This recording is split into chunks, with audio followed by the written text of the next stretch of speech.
All right. I will call the August 8th, 2023 North Liberty City Council meeting to order. Tracy, could we have roll call, please? Bermal, Here.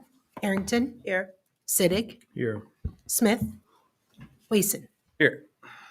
Thank you. Item 3 is approval of the agenda, and as you all note, item number 13 has been removed from the agenda, but otherwise all is well. Could I have a motion for approval, please? So move. Second.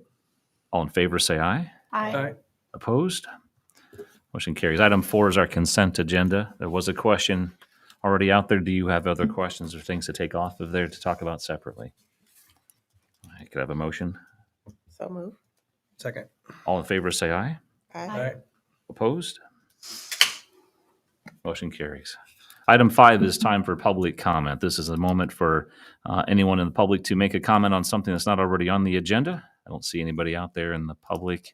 I will open the public comment period, though, and I will officially close it. Item 6 is our engineer report. Thank you. I've got an update on 3 projects for you tonight. City Hall. So not much to report on the interior. It's all continuing, but the second floor is kind of getting finished up, and they're moving down to the first floor on the interior. The other thing to note is on the site, they're starting to clean up the site a little bit. If you've driven by, that was like staging area for all of equipment and materials and stuff along Dubuque Street. That's going to get started to get cleaned up. And then as we move into the fall, you'll start to see the grading and getting ready for sidewalks and plaza and things like that. So that's exciting. The next one is Penn Meadows Park.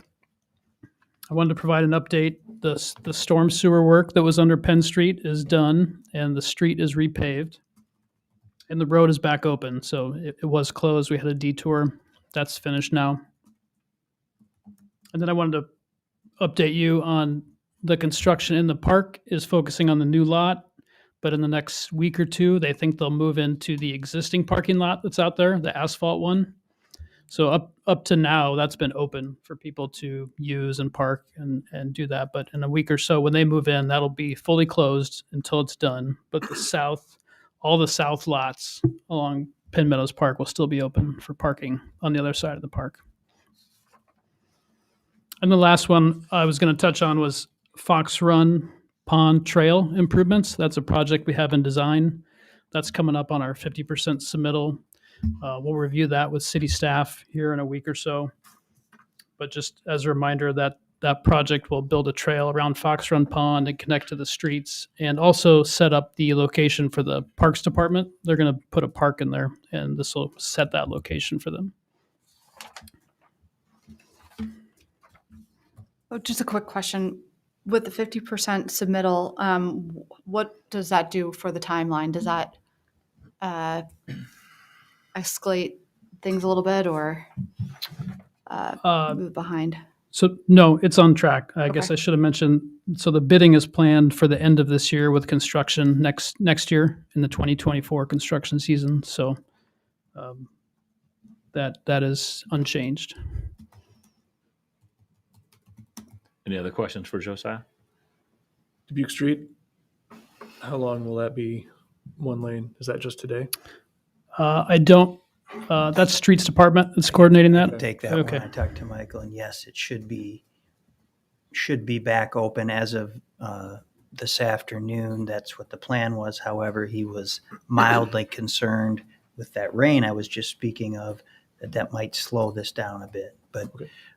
as of this afternoon, he was planning for that to be open back up. Okay. Today. So. Anything else? All right. Thank you, Josiah. Item 7 is Ryan's report, city administrator report. Okay. I know several of you attended a couple groundbreakings here as of late. We have one more on the docket. It's been a busy summer for groundbreakings and grand openings. August 22nd, Brandon Pratt and his team will be breaking more ground for Bulldogs and the Pizza Ranch location or restaurant, which is just east of the groundbreaking he just had for the sports court facility. So that's August 22nd at 11 o'clock. Another ceremony coming up that I sent you some information about is the I-80, 380 opening ceremony. Again, that's August 25th at 10 a.m. You're all invited to that. If you do attend that ceremony, there are specific instructions that also were emailed to you about how to access that. It will be on the ramp out there, and there'll obviously be traffic. So if you do come out, please be careful. I wanted to mention that tomorrow morning we have a check presentation from Hills Bank in the amount of $50,000 for Centennial Center and Next Stage project. Very appreciative of their gift to the project, and our team continues to work on fundraising. And you see tonight you have a resolution on your agenda for the CAT grant, so things are progressing there. We hope really to make a big push now towards at this end of the year with fundraising. And there's another fundraiser that I suspect, Ashley, maybe you'll mention a little bit later that we had some success on. So, but it's a grassroots effort here, and things are moving along. And lastly, I just want to remind folks, you may have seen this already, but the League of Cities Conference is going to be in Cedar Rapids this year. So conveniently close, September 20th through the 22nd. I have an email ready for you. I'll be sending out later tonight just to so you can let me know if you're interested, and I can get you registered for that for late September. So that's what I have this evening, Mayor, unless there are any questions from the group. Questions for Ryan? All right. Thank you, sir. Just a couple of updates. First of all, I've been gone a few weeks, so I want to thank Brian again for taking over that meeting at the end of July. Prior to that, I know that both Brian and Eric discussed this at the last council meeting, but I was at the MPO meeting back on July 12th, and we discussed the transit study program that will be on tonight's agenda. A few days later, the joint entities meeting was held at the Poor Farm. And I think the only big takeaway from that is that obviously the tour could have been great. I couldn't stick around for it, but if you get a chance to do that, stop down there. And they had, I think, about a half an hour tour set up, or if not longer, to take you out there. But they also highlighted that not the Poor Farm, but Johnson County highlighted the emergency alert system just to, again, advertise it. So if you don't get those alerts on your phone but want them, it's out there, and they just encouraged folks to do so. And then later on that week, I attended the drag story time at the North Liberty Library, and I know that was a big topic of conversation days leading into it. And my biggest takeaway is that it was a really great and positive experience, and I'm thankful that Jenny and her staff at the library put that on. They put a lot of time and effort, and it was well planned and well thought out. I was a bit discouraged and saddened to hear of some of the comments and actions directed towards library staff, so hopefully those have been minimized and calmer heads have prevailed. As Ryan mentioned, last week I attended and spoke at the Palestra groundbreaking that Brandon and his team and all of his partners have out there for that. It was nicely attended, perfect weather, and short and sweet. So that was also nice. And as you mentioned, we'll see them in a couple of weeks from now as well. Friday of last week, I had the pleasure of attending Deja Day at the Iowa Children's Museum. I don't know if any of you stopped down there, but it was nothing but smiles and joy to celebrate Deja Taylor. I know that you all know who she is, but for those of you watching that don't know Deja, I encourage you to track her down on social media and become inspired. And she also just so happens to live here now in North Liberty. And finally, coming up in next Thursday night, the 17th, according to what I saw in the newsletter anyway from the city, is that the Colonels game that night will be North Liberty night, and that's Thursday, August 17th. It has a start time of 6:30, but I believe some of those first pitches are actually at 7 o'clock. But anyway, that's on the calendar. That's all I have. Brian, thank you again for running that meeting last time. Item 9 are council reports. I'll let you guys take it from there. Actually, I want to start with you. I'll call you out on that one. That was a pretty cool thing you did. Yeah, we had a grassroots fundraiser. We capitalized on the marketing and excitement around the Barbie movie, and we had a theater of 66 seats that we filled, and we raised $3,000 through something most people would have done otherwise. But we transferred those funds to the city. And the hope is to inspire other North Libertarians to think outside the box, come up with creative ways, whether it's a bake sale or car wash or whatever it might be. Every little bit helps. If every single community thought, or not community, but every single neighborhood or group of folks thought of something that they could do to contribute to North Liberty's Next Stage project, it would be amazing to see what we could do in the next year. So that was something that we did last week. I also had a lot of neighbors attend the circus event last Sunday that was moved from outside to the gym because of weather. Had some wonderful feedback from that. Unfortunately, I could not attend, but just heard some great feedback on that. And of course, just wanted to say thank you again to all the folks that have been diligently working on at Field Day to get that up and running. I've had a lot of acquaintances come into our town to visit that establishment, and we're really lucky to have it. So. Anyone else? Okay, thank you. Item 10 is our bus transit discussion. And Ryan, I'm going to turn it over to you first to help set the pace for these two agenda items here tonight. Okay, thank you. We thought it would be appropriate to, since we didn't have a lot of time a couple meetings ago when we were discussing social service grants, and that was the same meeting we had included the transit report in your packet. We thought it would be appropriate at least to point this out, highlight a couple things. Angela has an invite she would like to extend to you, give you an opportunity to ask some questions, and then jump into the bus rapid transit discussion. First, I want to note that the report in front of you was put together by Angela McConville, who's our special projects coordinator, and as part of that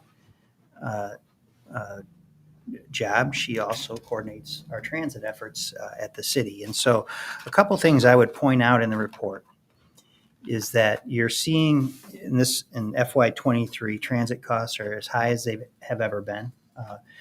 Part of that is because we continue to see an increased use in the North Liberty TAP program. We spent just over $50,000 on that program this year.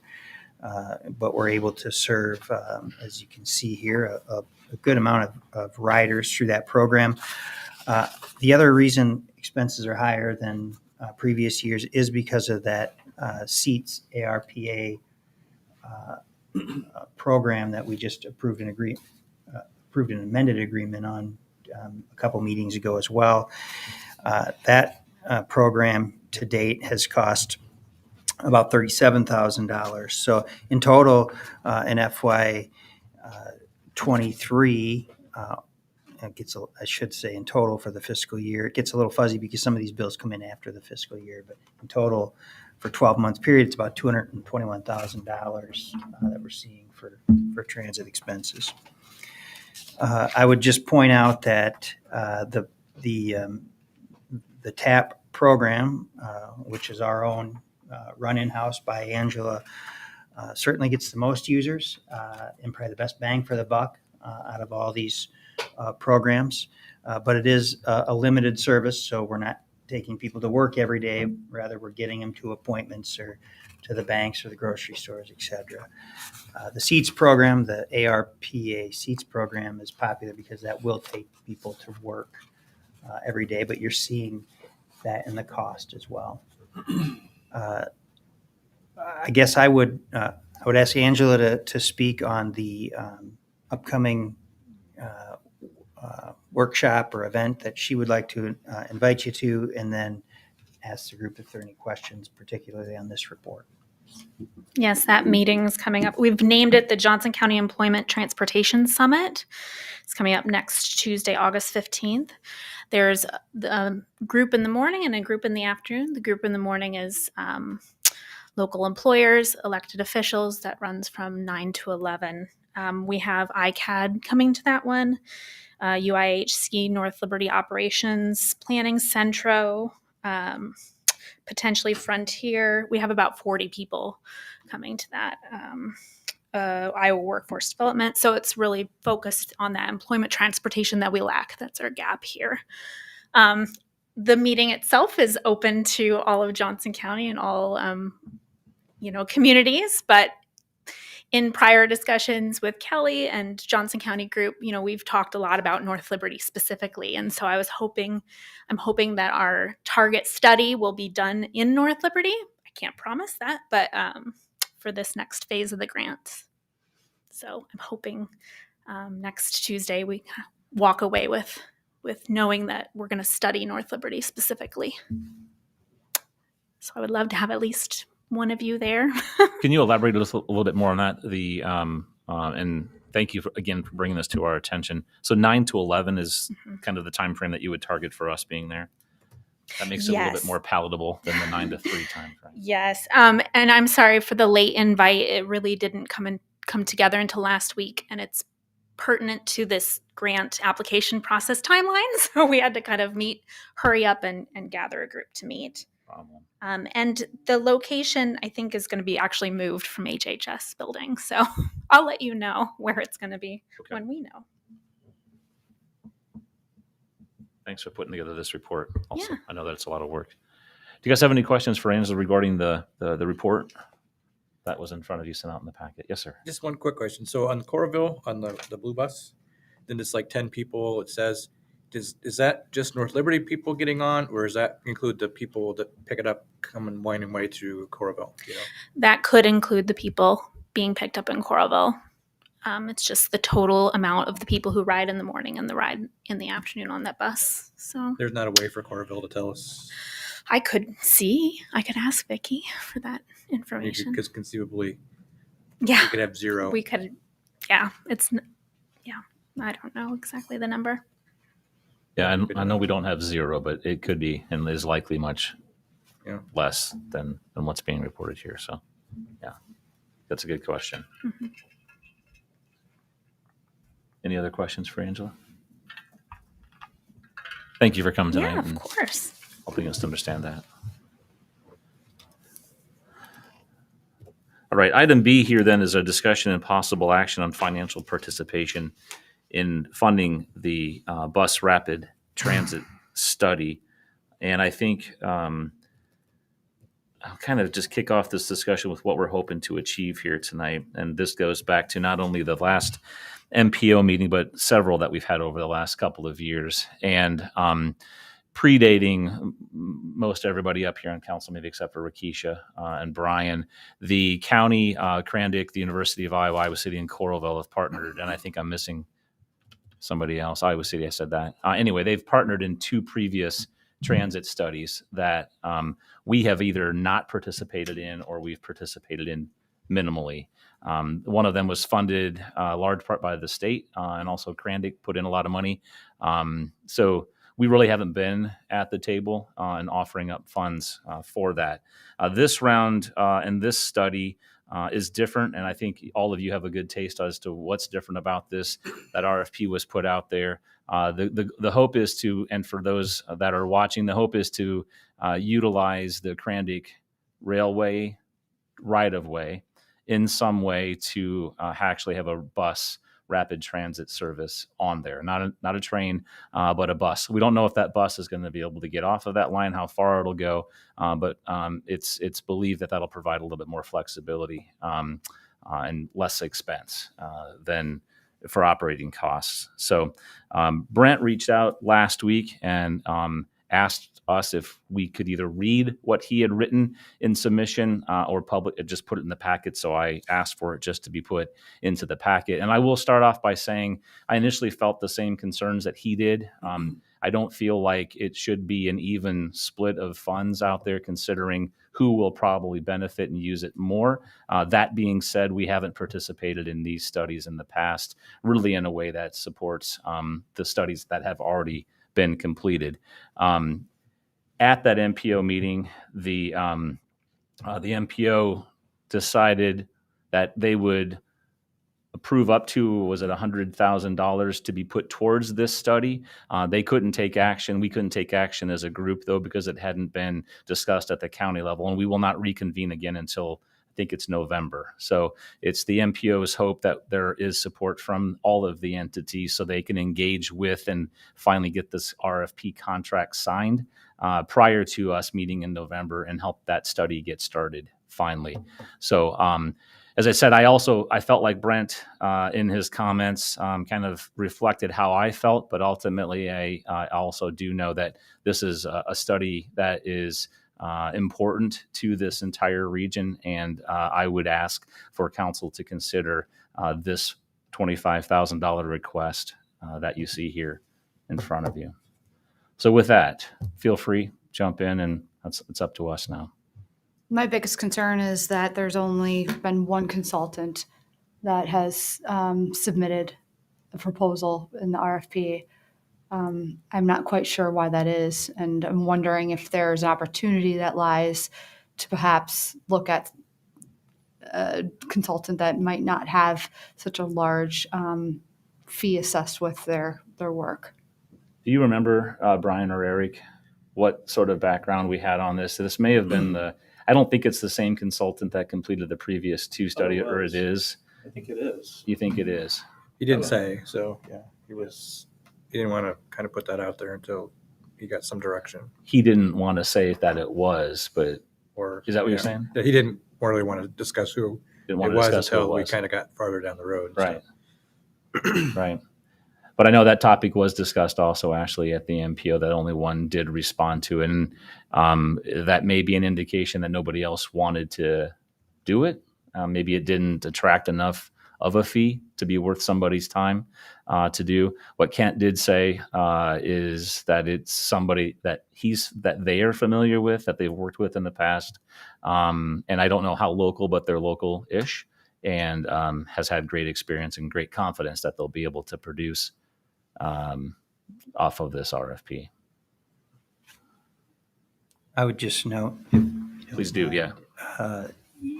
I will say that Iowa City and the MPO generally do a nice job of the RFP process. I know this wasn't the only consultant solicited, but it's the only one that returned the proposal, obviously. I don't think there's a lot of them out there that do this extensive of work either. And speaking from personal experience, I've responded to an Iowa City solar RFP in the past, and they are quite lengthy. This is simple compared to what I've had to respond to.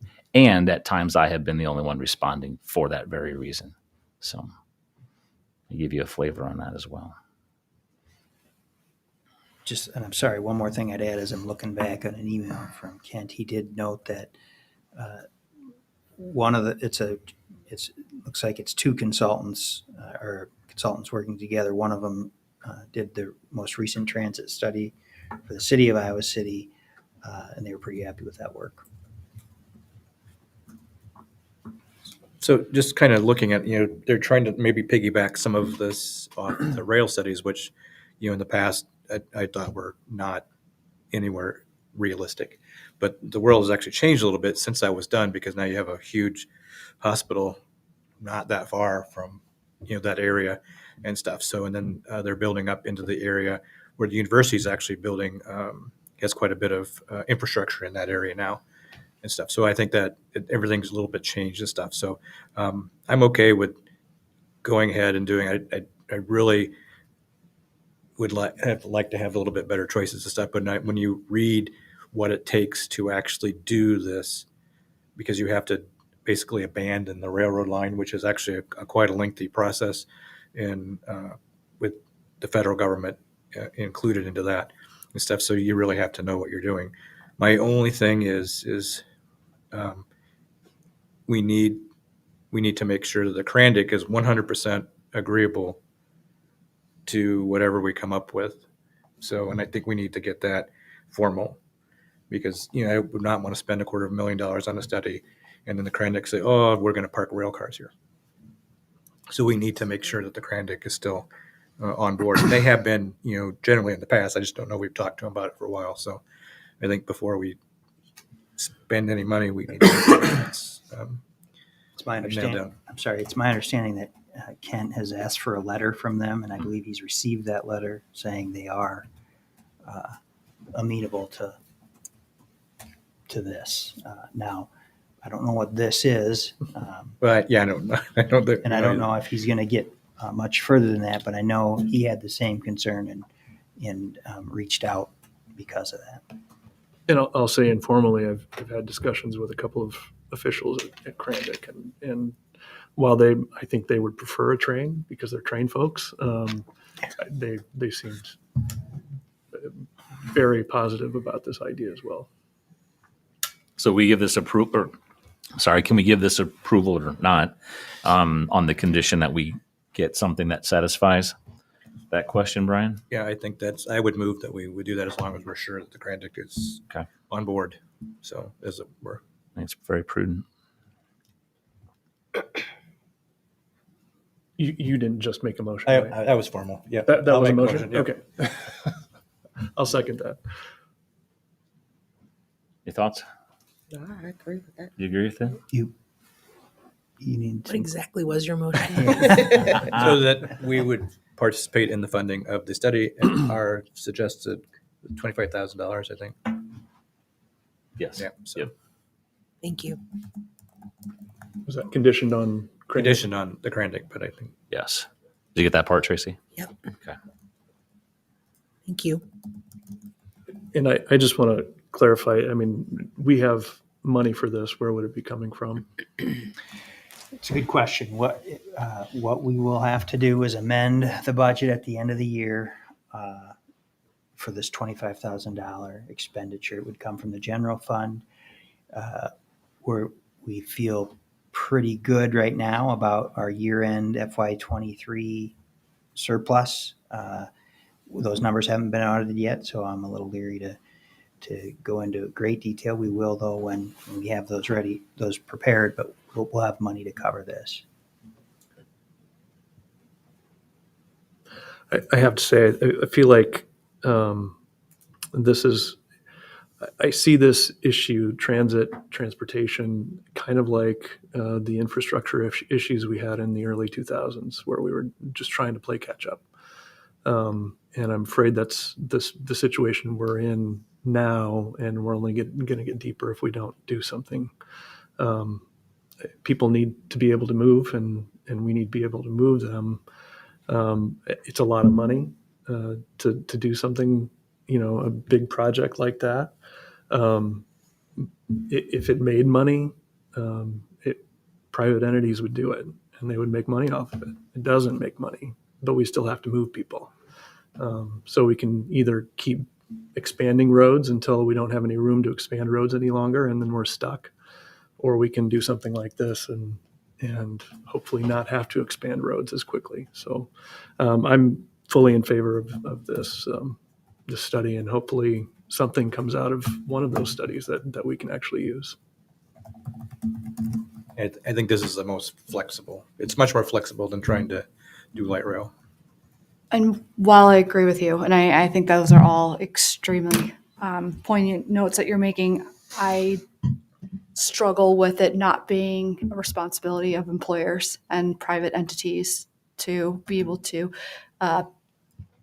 burden the cost of getting people there, whether it be the University of Iowa healthcare facilities or Procter & Gamble, whatever it might be. I think that oftentimes, we look at cities to burden the cost of these things. And I think that really public and private corporations, I just see it being more of their burden than ours. People with money know how to keep it. Yeah. Well, if we allow them to. But also, I think part of this is trying to figure out if you would have a ridership, what that ridership would be. And I think when you go to negotiate how you build out whatever needs to be built out, that's where that's going to come into play. Sure. But if you can figure out what you need, then it's easier to kind of get people on board. Yeah. Yeah, I think we all share that consent, your sentiments there, Ashley. All right. It looks like we had 3 nodding heads. Will there officially be a 4th on that, or we need to take some roll call here on this? You can do a voice vote. Okay. All in favor? Aye. Opposed? Nay.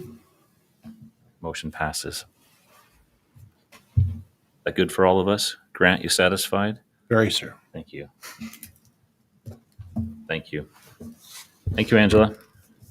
Item 11 is the Aldi release of restrictive covenant, and item A is a resolution number 2023-90, and this is a resolution releasing a restrictive covenant governing direct access from certain property to Highway 965.